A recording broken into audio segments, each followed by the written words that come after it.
In this exercise tutorial, I'm going to be taking you through how to do the I deltoid fly exercise on a TRX. So before we get into the TRX, the reason why it's called an I deltoid fly is because it works the muscles of your mid and upper back and the back of the shoulder. So the I symbolizes the position that you finish in, which is here, so that I letter shape. And what you're going to do is you're going to start off in a hands down position, holding the TRX handles and finish in this position.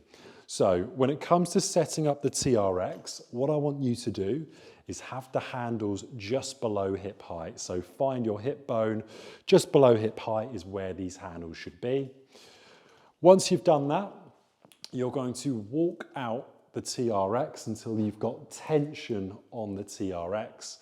From here, you're going to bring yourself into an abrasive angle. So what that means is if you do the exercise here, you won't have anywhere to go, which means you need to create an angle in which you're going to be able to complete this exercise.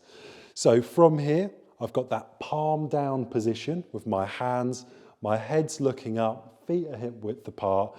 I'm trying to keep a neutral line, so I want the whole of my body from my feet all the way to my head to be in a nice straight diagonal line. From here, I'm going to start to bring my arms completely straight and above my head in that I position. I slowly return myself back to the start position and repeat for my desired amount of reps and sets.